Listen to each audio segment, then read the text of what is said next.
Hello everyone, welcome to smart coaching classes. And जैसे कि आप सबको पता है एसएससी के एग्ज़ाम्स कैंसिल हो चुके हैं एंड सारे स्टूडेंट्स जो 11th में थे वो लोग प्रमोट हो चुके हैं एंड वो लोग 12th में जा चुके हैं अभी। एंड जो 12th के स्टूडेंट्स हैं उनके दिमाग में बहुत सारे क्वेश्चन चल रहे हैं अभी भी कि एग्ज़ाम्स होंगे या नहीं होंगे, एग्ज़ाम्स कैंसिल होने वाले हैं क्या नहीं होने वाले हैं, या फिर एग्ज़ाम्स कंडक्ट होंगे या नहीं होंगे। सो ये सारे क्वेश्चन जिनके दिमाग में है उनके लिए कि अभी तक के बोर्ड की तरफ से, दैट मीन्स महाराष्ट्र बोर्ड की तरफ से आपको कोई भी न्यू अपडेट आया नहीं है।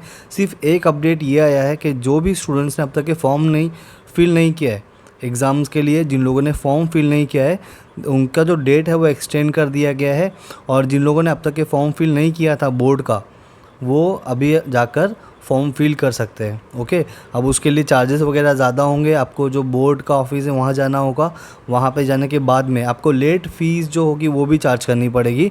मतलब आपको पहले तो रीज़न देना पड़ेगा कि जब एग्ज़ाम के फॉर्म का टाइम था वो टाइम पे आपने फॉर्म क्यों फिल नहीं किया, वो रीज़न आपके पास एक वैलिड रीज़न होना चाहिए। एंड उसके बाद में डे जो है वो कैलकुलेट होंगे एज़ पर डे, जितने भी दिन आपने डिले किया है उतना आपको चार्जेस पे करना होगा। ओके, तो बस यही अपडेट है। एग्ज़ाम कैंसिल होने की कोई अपडेट अब तक के नहीं आई है, क्योंकि आप लोग अभी 12th में हो और 12th के बाद में आप लोग डिग्री में जाने वाले हो। ओके, सो जैसे कि 10th का एग्ज़ाम कैंसिल हो चुका है वैसे आपका भी कैंसिल होगा, ऐसे कुछ कंफर्मेशन नहीं है अभी। सो अब तक की सिचुएशन जो है वो ये है कि आपके बोर्ड के एग्ज़ाम्स होंगे। ऑलराइट, सो वो श्योरली आपके एग्ज़ाम्स होंगे, इसके लिए आपको अपना प्रिपरेशन कंटिन्यू रखना है। ओके, अभी आपको इतना ज़्यादा टाइम मिल गया है प्रिपरेशन करने के लिए। सो 12th के बाद में जो स्टूडेंट्स हैं उनके दिमाग में ये होता है कि हम लोग कौन से करियर को चूज़ करें। मेन ये है, अभी हम लोग जितनी भी पेंडेमिक चल रही है, जितनी भी प्रॉब्लम्स चल रही है, I know situation is worst, लेकिन इन सब चीज़ों को साइड में रखते हुए अभी हम अगर घर में हैं, हमारे सेफ़ है और हमको सेफ़ ही रहना है पहली बात। ओके, सेफ़ ही रहना है हमको। सेफ़ रहते हुए हमको अपने करियर जो आगे हम लोग करने वाले हैं वो अभी हम डिसाइड कर सकते हैं, क्योंकि अभी आपके पास बहुत सारे टाइम है। तो 12th का प्रिपरेशन भी कंटिन्यू रखो और साथ में आपके आगे करियर में आपको क्या करना है, ओके, वो सारी चीज़ें अभी आज हम लोग इस वीडियो में डिस्कस करने वाले हैं। So best career opportunities after 10th and 12th। 10th के स्टूडेंट जो है उनके दिमाग में होगा what to choose after 10th, और जो 12th के स्टूडेंट्स हैं उनके दिमाग में होगा what to do after 12th। So दोनों ही चीज़ों को हम लोग देखेंगे। और 10th के 11th में 12th में आपको कौन कौन से कॉमर्स में कौन से सब्जेक्ट्स होते हैं, कॉमर्स में कौन कौन से करियर अपॉर्चुनिटीज़ है 10th के लिए भी, 11th के लिए भी और 12th के लिए भी, सारे स्टूडेंट्स के लिए। जो साइंस लेना चाहते हैं जो स्टूडेंट्स, उनको कौन कौन सी चीज़ें, कौन कौन से सब्जेक्ट्स होते हैं, कौन कौन से कॉम्बिनेशंस होते हैं, कौन सी चीज़ ऑप्शन में होती है, वो सारी चीज़ें डिस्कस करेंगे। इवन अगर आप आर्ट्स चूज़ करते हो एज अ करियर तो उसमें भी कौन कौन सी अपॉर्चुनिटीज़ है, वो सारी चीज़ें we are going to discuss in this video. Okay, so start करते हैं हम लोग। सबसे पहला हम लोग we are going to talk about commerce. So commerce में जो 10th के स्टूडेंट्स हैं उनके लिए कि आपको इतने सब्जेक्ट्स है, कुछ कंपलसरी सब्जेक्ट्स है आपके, जहाँ पे आपका आता है पहला कंपलसरी में कॉमर्स, ओसीएम में है आपका। ओसीएम का मतलब है organisation of commerce and management. Then इसके बाद में है economics, BK and accounts, book keeping and accountancy जिसको हम लोग बोलते हैं, और इंग्लिश। तो ये चारों सब्जेक्ट्स आपके कंपलसरी है। उसके बाद में आपको जो ऑप्शंस आते हैं वो होगा एसपी और मैथ्स। तो एसपी थियरी सब्जेक्ट्स है और मैथ प्रैक्टिकल है, आपको जैसे कि पता है। तो दोनों में से कोई भी एक चीज़ आप चूज़ कर सकते हो। उसके बाद में आता है आपका लैंग्वेज में आपका हिंदी, मराठी, उर्दू, गुजराती, जो भी आपका लैंग्वेज होगा वो आप चूज़ कर सकते हो। और लैंग्वेज के साथ में कोई कोई कॉलेज में आपको ऑप्शन मिलता है आईटी का। ओके, सो अगर आपको आईटी चूज़ करना है, लैंग्वेज चूज़ नहीं करना है, तो आप आईटी ले सकते हो, लेकिन आपको पहले ये फाइंड आउट करना होगा कि कौन से कॉलेज में आईटी अवेलेबल है। ओके, तो ये आपका एक कंपलसरी सब्जेक्ट्स में ये 4 सब्जेक्ट्स है और आप ऑप्शन में आपके 2 सब्जेक्ट्स हैं। ओके, तो ये था आपका कॉमर्स। अभी हम लोग देखते हैं कि आफ्टर 12th के बाद में कौन कौन से कोर्सेज़ अवेलेबल है जहाँ पे आप कर सकते हो, जो कोर्सेज़ आप कर सकते हो, और कौन सी फील्ड में आपको जाना है, आपके इंटरेस्ट के हिसाब से आप अपना करियर, जो आपका फर्दर स्टडीज़ है वो आप सेलेक्ट कर सकते हो। सो वो अभी हम लोग देखते हैं। तो अंडर ग्रेजुएट कोर्सेज़ आपके यहाँ पे है। तो सबसे पहला जो ऑप्शन होता है जो बहुत सारे स्टूडेंट्स करते हैं, that is BCom, bachelor of commerce. Okay, तो ये कॉमन सी चीज़ है, सारे स्टूडेंट्स यही करते हैं। हाँ, अगर आपका कुछ करियर का आपने कुछ सेलेक्ट किया होगा, सोचा होगा, तो ये आपके लिए बहुत सारे ऑप्शंस मिल जाते हैं जो अलग अलग कॉलेजेस में कोर्सेज अवेलेबल होते हैं। तो जो सबसे पहला उसमें आपको है BMS है, that is bachelor of management studies. फिर BAF है, bachelor in accounting and finance. इसके बाद में आपका आता है BBA, that is bachelor of banking and finance. अगर आप बैंकिंग में जाना चाहते हो तो आप बैंकिंग के लिए BBI कर सकते हो। BCA मतलब bachelor of computer applications. Then BBA that is bachelor of business administration. BBM that is bachelor of business management. BMM that is bachelor of mass media. Okay, तो इस तरीके से there are many different courses are available.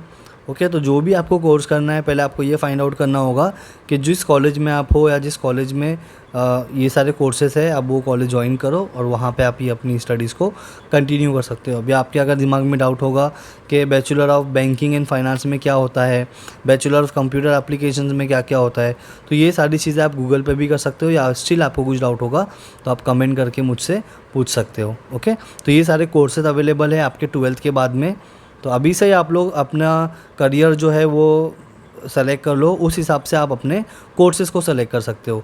आपके जो friends है, आपके जो parents है, आपके ब्रदर सिस्टर, उनसे डिस्कस करो सारी चीज़ों को कि कौन सी चीज़ अच्छी होगी इसमें। ओके, तो आप इसका नोट्स प्रिपेयर करके रख लो अपने पास, और एंड फाइंड आउट कि आपको कौन सी चीज़ में इंटरेस्ट है। जैसे कि आपको इंटरेस्ट है मास मीडिया में, तो ये कोर्स करने के लिए आप देखो कौन कौन से कॉलेजेस में कोर्सेज अवेलेबल है। इसके बाद में ये कोर्स करने के लिए कोई एलिजिबिलिटी क्राइटेरिया है क्या, हमको परसेंटेज का रिक्वायरमेंट कितना है और कितना फ़ीस है उसका, कौन सा अच्छा कॉलेज है, और उसके बाद में जॉब अपॉर्चुनिटीज़ क्या क्या है मास मीडिया में। तो अभी जो फ्री टाइम है you can utilise here. Okay, तो ये रीज़न है मेरा वीडियो बनाने का कि आप लोगों को मालूम हो कि 12th के बाद में आप क्या करने वाले हो, और जो 10th के स्टूडेंट्स हैं उनको भी ये मालूम हो कि आगे जाके आपके लिए कौन कौन से कोर्सेज़ अवेलेबल है। सो आपके इंटरेस्ट के हिसाब से आप अपने कोर्सेज़ को सेलेक्ट कर सकते हो। ओके, चलो आगे बढ़ेंगे हम लोग। अब देखते हैं करियर ऑप्शंस क्या क्या है कॉमर्स के अंदर। ओके, तो वेरी कॉमन जो एक है that is CA chartered accountant. फिर CS है कंपनी सेक्रेटरी, जो most of the girls prefer to do CS courses. CM है that is cost and management account. Journalism and mass communication. Travel and tourism management. Banking field है। Stock market में आप जा सकते हो, capital market में आप जा सकते हो, इंश्योरेंस एंड सो ऑन। आप गूगल पे सर्च करोगे तो आपको बहुत सारे करियर ऑप्शन मिल जाएंगे कॉमर्स के अंदर। ओके, तो ये कुछ एग्जांपल्स मैंने लिया हुआ है आपके लिए। तो जो भी आपका इंटरेस्ट है, जिसमें आपको अच्छा लगता है, जो कोर्स आप करना चाहते हो, उसके बारे में आप फाइंड आउट करो। ओके, चलो, तो ये आपका करियर ऑप्शन था कॉमर्स में। अभी हम लोग देखते हैं अबाउट द साइंस। सो सबसे पहला जनरल साइंस होता है। यहाँ पे अलग साइंस में बहुत सारी वेराइटीज़ होती है एक्चुअली में। ओके, तो ये वेराइटीज़ कौन कौन सी है, आप अपने इंटरेस्ट के हिसाब से उस वेराइटी के उस ऑप्शंस को सेलेक्ट कर सकते हो। चलो, सबसे पहला आप देखोगे अगर, तो जो कॉमन सा एक है PCMB plus English plus language. अब ये PCMB क्या है, PCMB कंपलसरी है आपको, that is physics chemistry maths and biology. Okay, तो यहाँ पे आपका ये PCMB है। इसके साथ में आप इंग्लिश ले सकते हो और कोई भी एक लैंग्वेज, हिंदी मराठी गुजराती उर्दू, जैसे अभी आपको चाहिए और जो भी अवेलेबल है उस कॉलेज में वो आप सेलेक्ट कर सकते हो। ओके, इसके बाद में दूसरा ऑप्शन है आपका PCMB physics chemistry maths biology. इसके साथ में आप इंग्लिश प्लस लैंग्वेज की जगह पे you can take IT। Okay, चलो, सो ये आपको फाइंड आउट करना पड़ेगा कि कॉलेज में IT अवेलेबल है या नहीं है। उसके बाद में अगर आपको कोई लैंग्वेज लेना है तो लैंग्वेज तो हर कॉलेज में आपको मिलेगा, लेकिन IT ऑप्शन में आप सब कॉलेजेस में नहीं मिलता है, आपको फाइंड आउट करना पड़ेगा। इसके बाद में आता है PCM मतलब फिज़िक्स केमिस्ट्री एंड मैथ्स। यहाँ पे आपको बायोलॉजी नहीं है, तो यहाँ पे कौन कौन से आपको कॉम्बिनेशन है, PCM ले आप लोगे प्लस इंग्लिश प्लस एक लैंग्वेज, उसके साथ में ऑप्शनल सब्जेक्ट आप लोगे। अभी ऑप्शनल सब्जेक्ट क्या है वो हम लोग आगे देखेंगे। फोर्थ ऑप्शन आपके लिए जो है PCB दैट इज़, और ये जो है आपका, या आप अगर डॉक्टर वगैरह बनना चाहते हो तो PCB कॉम्बिनेशन आप लोगे। तो फिज़िक्स केमिस्ट्री बायोलॉजी, इंग्लिश लोगे, लैंग्वेज लोगे एक, और ऑप्शनल सब्जेक्ट। अब अपना ऑप्शनल सब्जेक्ट कौन कौन से आपके, हिस्ट्री है, ज्योग्राफी है, इकोनॉमिक्स है, फिलोसॉफी, साइकोलॉजी, सोशोलॉजी। अगेन आपको ये फाइंड आउट करना पड़ेगा कि वो कॉलेज में, जो अभी से एग्जांपल अगर आपका इंटरेस्ट हिस्ट्री में है तो आपको पहले ये फाइंड आउट करना पड़ेगा कि जो कॉलेज में आपको जाना है उस कॉलेज में हिस्ट्री अवेलेबल है या नहीं है। लैंग्वेज ऑप्शनल सब्जेक्ट में। अगर आपको ज्योग्राफी में इंटरेस्ट है तो आपको ये फाइंड आउट करना पड़ेगा कि वहाँ पे ऑप्शनल सब्जेक्ट अवेलेबल है या नहीं है। ओके, तो very careful at the time of choosing of your career. जो भी आप सब्जेक्ट चूज़ करोगे तो आपके करियर के हिसाब से ही आप अपना सब्जेक्ट भी चूज़ करोगे। ओके, सो आई होप ये आपको समझा होगा। आगे बढ़ते हैं, साइंस में और भी वैराइटीज़ है आपको। फिर इसके बाद में आता है बायफोकल। अब ये स्पेशली किसके लिए होता है, जो जिनको इंजीनियरिंग फील्ड में जाना है उनके लिए। तो यहाँ पे आपके लिए कौन कौन से ऑप्शंस होते हैं सब्जेक्ट के, पीसीएम, ओके, इंग्लिश आप ले लो, और बायफोकल सब्जेक्ट होगा। अब बायफोकल सब्जेक्ट जो भी होगा आपका, वो आपका कितने मार्क्स का होगा, 200 मार्क्स का टोटल होता है। और जो बायफोकल सब्जेक्ट आप चूज़ करोगे उसमें आपका इलेक्ट्रॉनिक्स आ जाएगा, civil, mechanical, CS that is computer science. So ये इसमें से आप कोई भी एक सब्जेक्ट चूज़ कर सकते हो। मतलब आपको इलेक्ट्रॉनिक इंजीनियरिंग करना है तो आप ये फर्स्ट वाला ले लो, सिविल इंजीनियरिंग करना है तो सेकेंड ऑप्शन ले लो, मैकेनिकल इंजीनियरिंग करना है तो थर्ड वाला ले लो। इसी तरीके से आप अपने आपका जो इंटरेस्ट होगा उस हिसाब से आप अपने करियर को सेलेक्ट कर सकते हो। ऑलराइट, तो ये था आपका बायफोकल में, जिनको स्पेशली इंजीनियरिंग फील्ड में जाना है उनके लिए था ये। ऑलराइट, अब देखते हैं करियर अपॉर्चुनिटीज़ कौन कौन सी हैं इन साइंस स्ट्रीम। तो सबसे पहला, अगर आप PCB लेते हो, फिजिक्स केमिस्ट्री एंड बायोलॉजी, तो उसमें आपको मेडिकल फील्ड में जाने मिलेगा, जिसमें आप MBBS, BDS, BMS, BUMS, BHMS, BSMS, BSMS ये सारी चीज़ें कर सकते हो। इसके साइड में कुछ और भी कोर्सेज होते हैं अलाइड मेडिसिन के, एंड नॉन मेडिकल फील्ड्स भी होती है जो आप गूगल करके सर्च कर सकते हो, जहाँ पे आपको सारी चीज़ें मालूम पड़ जाएगी। क्लियर, चलो। इसके बाद में अगर आप PCM लेते हो, फिजिक्स केमिस्ट्री एंड मैथ्स, तो ये आपके लिए कौन कौन से करियर्स यहाँ पे आपको ऑप्शंस मिलते हैं। You can do engineering, merchant navy में आप जा सकते हो, फॉरेंसिक साइंस, फार्मेसी में जा सकते हो आप, आर्किटेक्चर में जा सकते हो, एथिकल हाइकिंग में, डिफेंस, कमर्शियल पायलट बन सकते हो, BSc कर सकते हो, astronomy, aviation industry and many more. जो भी आपका इंटरेस्ट होगा आप उसको सर्च करो, आपको सारी चीज़ें मिल जाएगी। इस एग्जांपल अगर आपको फार्मेसी में जाना है तो आप फार्मेसी के बारे में सर्च करो कि आपको परसेंटेज का रिक्वायरमेंट कितना है, कौन से कॉलेज में ये कोर्स अवेलेबल है, कोई एंट्रेंस एग्ज़ाम है या नहीं है। तो अभी से ही जो आपको फ्री टाइम मिल रहा है तो अब ये सारी चीज़ें करके रखो अपने आगे के करियर के लिए। ओके, अब आते हैं हम लोग आगे आर्ट्स की तरफ। अगर आपको आर्ट्स चूज़ करना है आफ्टर 10th, ओके, या फिर आप आर्ट्स में ही हो और आगे जाके आपको अपना करियर चूज़ करना है कि आर्ट्स में अभी तक आपने सोचा नहीं है, आर्ट्स में तो आप हो, आपने चूज़ कर लिया आर्ट्स को, क्यों किया है, लेकिन इसमें कौन कौन से ऑप्शंस है आपको, वो सारी चीज़ें भी हम लोग डिस्कस करेंगे।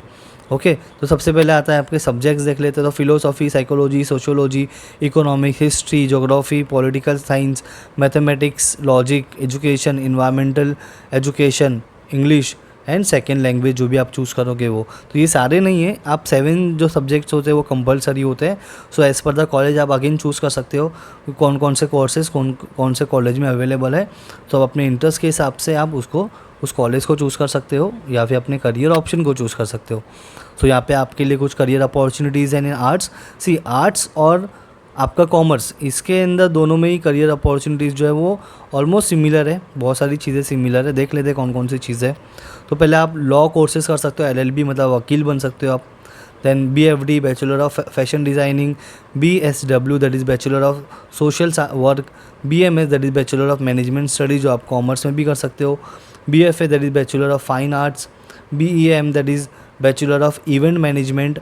जो बहुत सारे लोग होते हैं इनको इवेंट में इंटरेस्ट होता है तो वो ये भी कर सकते हैं। BBA कोर्स है आपके लिए that is bachelor of business administration, BBS है bachelor of business studies, BTTM that is bachelor of travel and tourism management, इसमें भी बहुत से लोगों का इंटरेस्ट होता है तो आप BTTM चूज़ कर सकते हो। एविएशन कोर्सेज होते हैं बहुत सारे, देन इंटीरियर डिज़ाइनिंग आप कर सकते हो एंड मैनी मोर। ओके, तो ये सारे आपको करियर अपॉर्चुनिटीज़ हैं इन आर्ट्स। ओके, सो जो भी आपको फ्री टाइम मिल रहा है आप उसमें अपना जो करियर जिसमें आपको जाना है आगे, जो आपको बनना है, तो उन सब चीज़ों के बारे में आप सर्च कर सकते हो, उन सब चीज़ों के बारे में आप फाइंड आउट कर सकते हो कि कौन से कॉलेज में कौन से कोर्सेज अवेलेबल हैं। ओके, ना कि आप ये सोचते बैठो कि एग्ज़ाम कैंसिल हो जाए। अभी तक के कोई भी आपका ये इन्फॉर्मेशन नहीं आई है ऐसी कि आपके एग्ज़ाम्स कैंसिल होंगे। इसका मतलब ये है कि आपके एग्ज़ाम्स होने वाले हैं और जो भी आपका न्यू अपडेट होगा वो मैं आपको बता दूंगा। बट अभी तक के जो मेन चीज़ है आपको आपका स्टडीज़ कंटिन्यू रखना है, पहला चीज़। सेकेंड चीज़, आप ट्वेल्थ के बाद में या फिर जो 10th में है वो 10th के बाद में क्या चूज़ करें वो मैंने आपको यहाँ पे बता दिया। कॉमर्स, साइंस, आर्ट्स के बारे में कौन कौन सा करियर अपॉर्चुनिटीज़ है वो मैंने आपको बता दिया। और जो लोग ऑलरेडी 12th में हैं उनके लिए कौन कौन से करियर अपॉर्चुनिटीज़ है वो मैंने आपको बताया। आपको क्या बनना है वो उस हिसाब से आप अभी से ही डिसाइड करो और उस चीज़ के बारे में और इन्फॉर्मेशन कलेक्ट करो। ओके, सो ये आपके लिए बहुत अच्छा टाइम है जो आप प्रॉपर तरीके से यूटिलाइज़ कर सकते हो। नेगेटिविटी सारी हटा दो अपने दिमाग से, पॉजिटिविटी लेके आओ and focus on your career. Okay, focus on your studies, focus on your career. Alright, कुछ भी डाउट होगा आप मुझसे कमेंट में पूछ सकते हो। So thank you very much all, take care.